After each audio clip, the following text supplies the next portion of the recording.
Good morning and welcome to another episode of The Angry Astronaut. Just want to catch you guys up on some things that have happened recently, and just got news this morning that Dynetics, those of you who may remember them, the folks who are building Alpaca, the competing human launch system, or human landing system rather, for Artemis, competing against Lunar Starship, they haven't gone away. They still have an opportunity to deliver what's called a sustainable HLS system to NASA for the Artemis program. Along with Blue Origin, they also got an updated contract and an award about a year ago. I've been in contact with them since then, and interestingly enough, they have been hard at work. I got an opportunity to see the updated mock-up of the Alpaca while I was in Houston, so I inquired about that, and excitedly enough, Dynetics has offered me an opportunity to pay them a visit to find out more about Alpaca,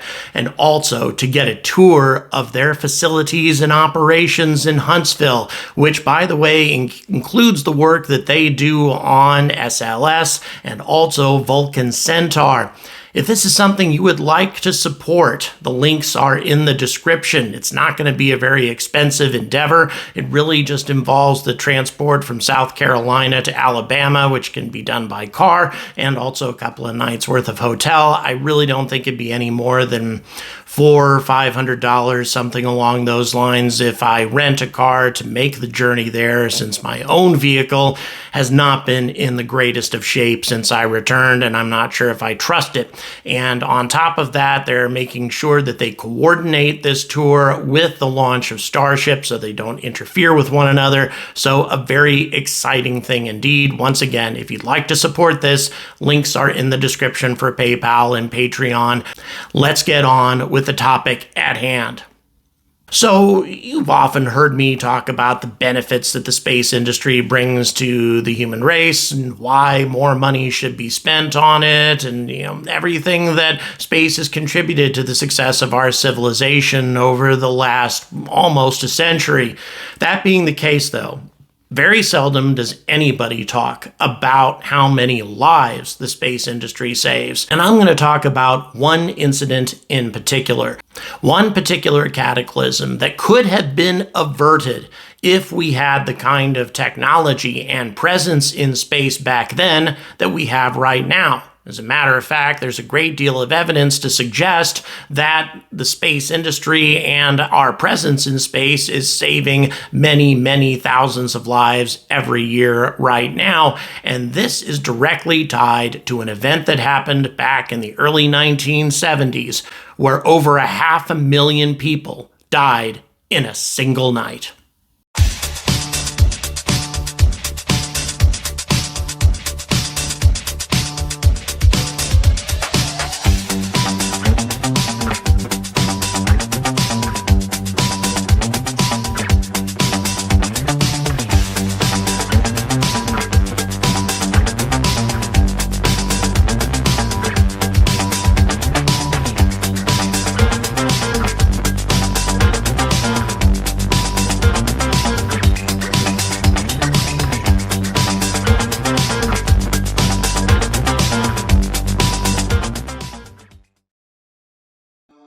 This is Bangladesh, an area of the world that's always been extremely densely populated and was especially so at the beginning of the 1970s. But back in those days, this region was especially vulnerable to powerful cyclonic storms coming in from the Bay of Bengal. On this particular night, however, the storm coming in did not appear to be particularly strong. Yes, it was dangerous, but was only regarded as a Red 4 level cyclone, according to the Indian Meteorological Society. Now, no one really knows how the communications got garbled, but that level 4 storm was as defined by the National Hurricane Center, which rates storms on a scale of 1 to 4, whereas in Bangladesh, they were using an old 10-point scale, and a level 4 scale was not regarded as being particularly dangerous at all. But communications were very difficult in those days, And frankly, so was weather forecasting, given the fact that only the first weather satellite, Tyros-1, had been launched 10 years earlier. And by the way, that satellite only operated for 78 days.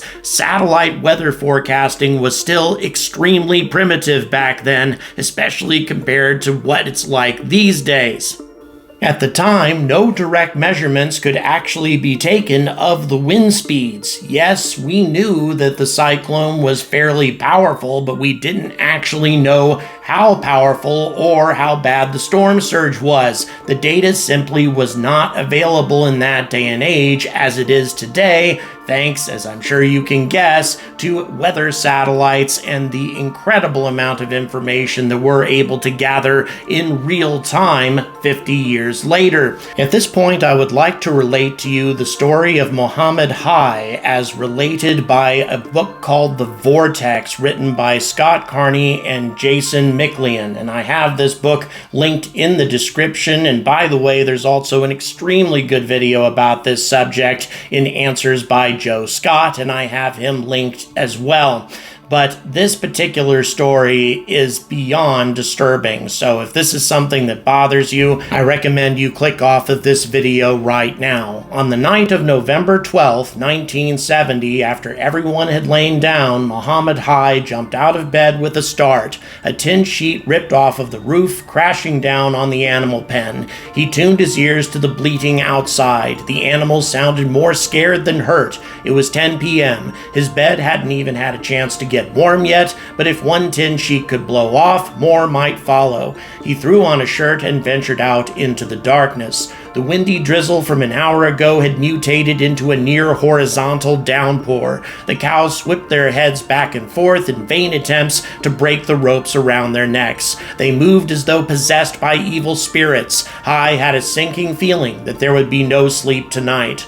With a few boards over the windows, the house was about as secure as Hai could make it. He turned his attention to the animals. Livestock was the lifeblood for any farming family. If they lost too many cows or goats, it would take Hai's family years or even decades to recover. He needed to get them out of the rain and into the safety of the barn. But by 11 o'clock, when it became clear that the animals could not be calmed, Hai gave up. With the cows shrieking and unholy wails and debris flying past like missiles, he clawed his way to the front door, sloshing through the yard in flip-flops. The animals would have to take their chances. Hai went to the radio on his shelf and turned the dial, cycling slowly across the frequencies. But he found only static, and suddenly they heard a wet slap against the side of the house. But this wasn't the clap of a wooden plank or a metal sheet. Hai stopped his fiddling and looked up, puzzled. This can't be right, he thought. Their house is more than half a mile from the seashore. My ears must be playing tricks on me. 10 seconds later, they heard another splash. Then, a few seconds later, another. Everyone looked around, their faces full of confusion. What was this? Hai rushed to a boarded-up window and peeked through a slit, and his eyes grew wide with horror. The sea lapped at their doorstep. Hai braced himself as a wave rushed in, hitting the house and spraying him with a salty mist through the gaps in the window boards. Mesmerized by the sound and paralyzed by the impossibility of it all, he stared out at the water as it enveloped the property. He tried to process what this meant. Up, Hai thought. Then to everyone, we have to go up. Hai's house was fortunate to have a second floor. Anybody in his village who didn't have a second floor most probably died that night.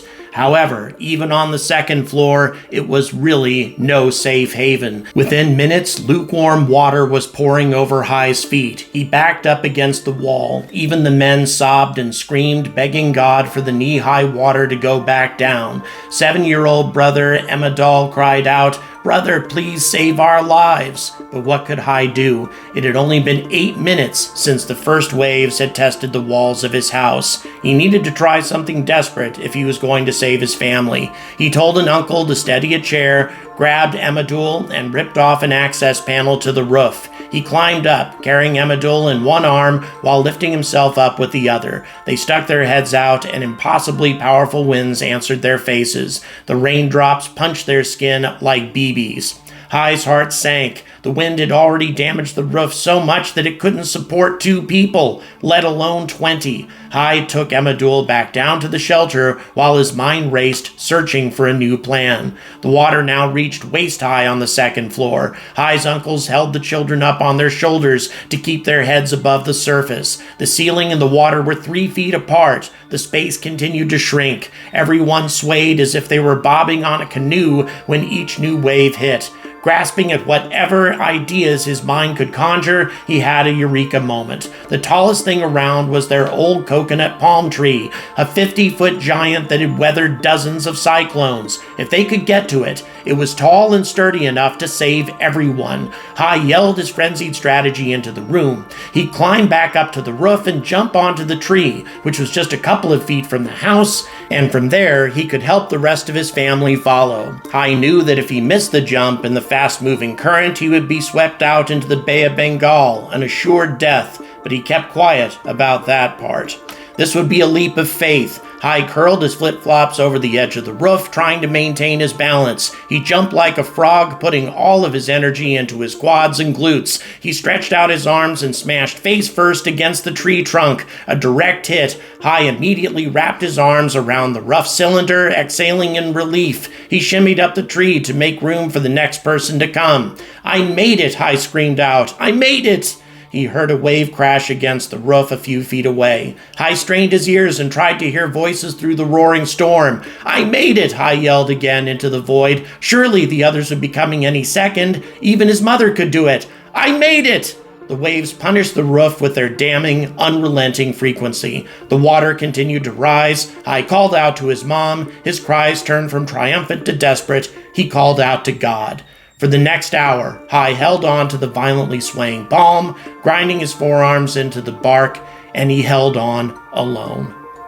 Hours later, screams shook Hai out of his stupor. They were close, coming from his uncle's house next door. A full moon emerged and illuminated a scene more horrifying than anything he'd imagined in the darkness. Hai saw that the water submerged most of his house and all of his village of Manpura. And by the way, when I say village, it's more of a small town with tens of thousands of people. Debris and dead bodies floated past. The ocean stretched as far as he could see. The only real structure he could make out was the top.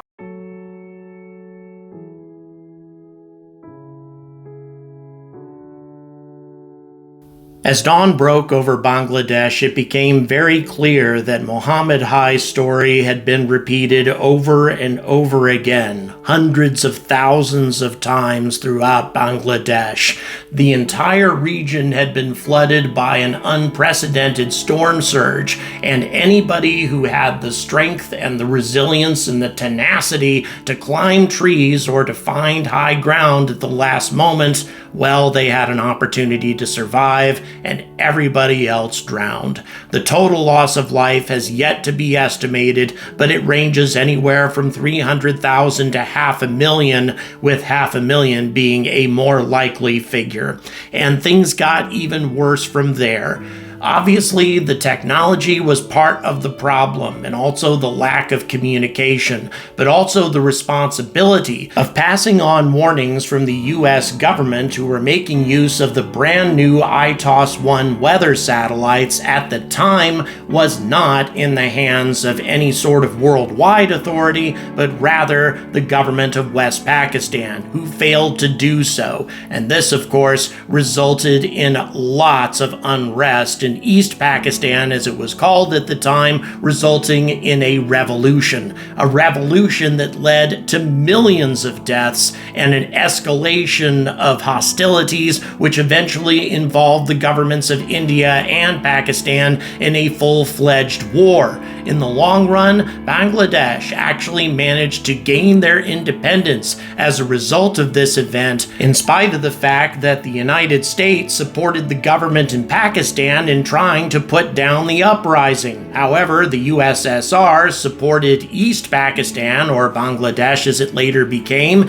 and were amongst the first countries to recognize the new nation on January 25th, 1972, whereas it took the United States until April 8th of 1972 to recognize Bangladesh, which, by the way, is one of the reasons why both India and Bangladesh still refuse to enact any sanctions against Russia in return for their support all those years ago. But all of that having been put aside, if technology had been different back then, if there had been a comprehensive network of weather satellites in place and also communication satellites together with the internet, this simply wouldn't have happened. People would have had time to evacuate and reach high ground regardless of what the government decided to do, because the lines of communication would have been open. And this is indicated by the recent cyclone, a very serious cyclone, which took place in Bangladesh in 2015. This cyclone dropped over 0.8 of a meter of rain over the region, and about 1.7 million people were forced to evacuate. Over 500,000 houses in the area were damaged and destroyed, and many residents lost their source of income as over 600,000 acres of crop fields were damaged. And yet, the floods only killed 132 people. 132 as opposed to 500,000 in one night. If that isn't evidence of how many lives can be saved by a robust network of weather and communication satellites in orbit, I don't know what is. And that network becomes more and more comprehensive as time goes on, with Starlink providing the potential of providing high-speed internet access and communications to every man, woman, and child on the planet. And that's just one of many examples of technology that we put into orbit that preserves human lives and allows our civilization to thrive. Smash that like, hit that subscribe, please hit those notification bell buttons as well, and until everybody realizes the benefits that space brings to the human race, including people who have never seen a rocket before in their lives, I urge all of you to stay angry about space.